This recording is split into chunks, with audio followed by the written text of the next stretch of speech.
$5 billion to be exact. Tech giant Google has a market value of over $500 billion. That's more than the GDP of many nations.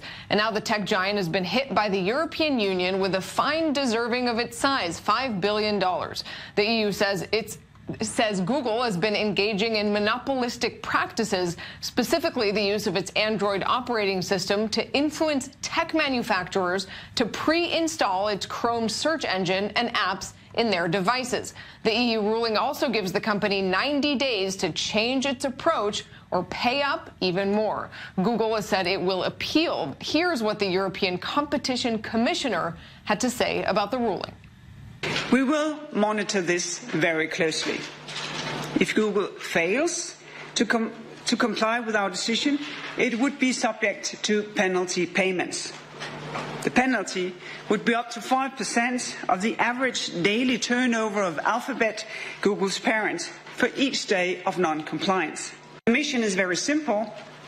We have to protect consumers and competition to make sure that consumers get the best of fair competition. Choice, innovation, best possible prices. This is what we do. It has been done before. We will continue to do it, no matter the political context. Well, for more, let's go to New York and speak with Leeza Garber, an attorney and cybersecurity and data expert. And Leeza, take us through a little bit of what exactly Google is being accused of by the EU here and how justified, whether it's worth $5 billion or not, for example. To put it into context, the EU Competition Commission has really been reviewing U.S.-based tech companies, including giants like Google and Microsoft, over the past few years. And right now, this investigation that culminated in a $5 billion fine was over 3 years. They looked into whether Google was really monopolizing this Android market.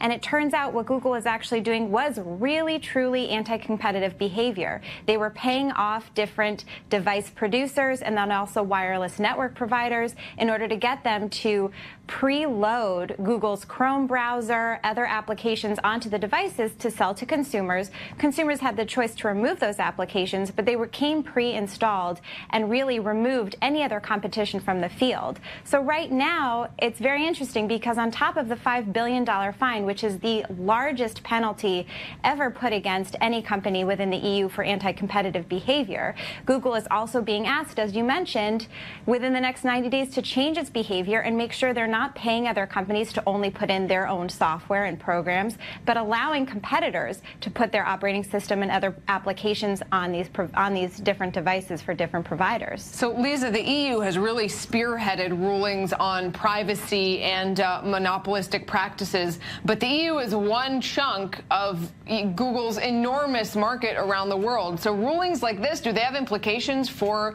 Google or any other company like it around the world? It's a great question. And Google, right now, its parent company is worth nearly $750 billion. So people might say, well, is $5 billion really going to make a difference? It will.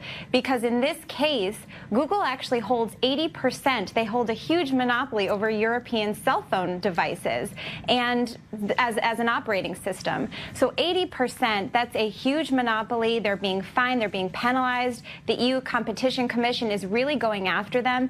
This $5 billion penalty comes on the heels of a June 2017 decision where the EU Competition Commission fined them $3 billion, which was at that point the largest other fine for this kind of activity, for Google promoting its own shopping listings on its site before any other company. Again, anti-competitive behavior. It's really making a statement, and the EU is taking a strong hand to protect its consumers. It will definitely make a difference. The U.S., for example, is looking into these kind of anti-competitive activities. The FTC has been looking into them.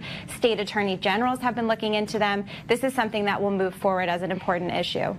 Leeza, let me play for a second devil's advocate or Google's advocate here. The case in some ways sounds similar to, for example, what Microsoft was accused of in the famous antitrust case. I mean, Microsoft's defense was the classic, I guess you would call it monopoly defense, market efficiency. We put out the best product. Yes, we promote it, but nobody would be accepting it if it wasn't the best out there. And ultimately, as indeed happened with Microsoft, what really sort of breaks the monopoly is when someone comes along along with better technology.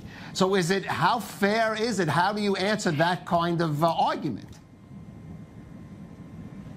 It's true, and also to play devil's advocate, some people in the tech community are saying, well, Apple has a stronghold as well.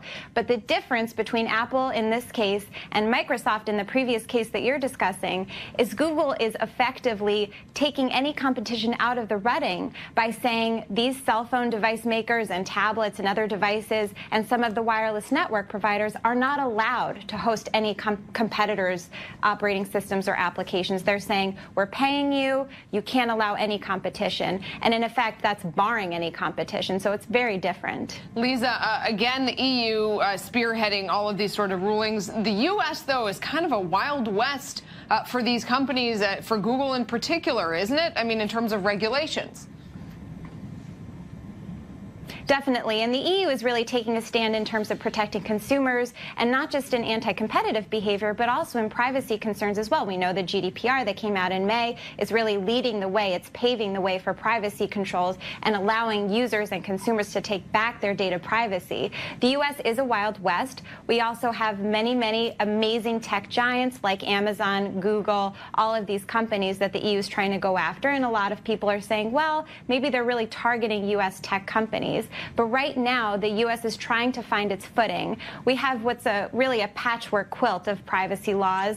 California is taking a stand. They recently released new laws that are going forward and attempting to reach the level of the GDPR's protections for data privacy. But it definitely still is a wild west. What's to happen, it's really down to the legislation. We'll see how the California law plays out.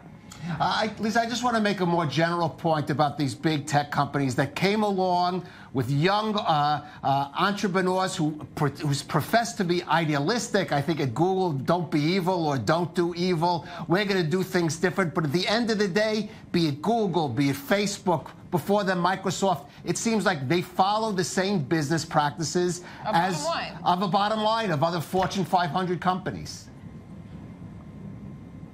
It's true, and it's the same thing that Mark Zuckerberg kept repeating at all of the congressional and EU hearings as well after the Cambridge Analytica scandal. He kept saying, well, I was just a kid in a college dorm room. We really wanted to change the world, allow people to connect. These mission statements are lovely for Facebook and Google, but when you get down to it, it's about making money, and what's valuable is people's data. All right, Leeza Garber in New York. Great to have you with us.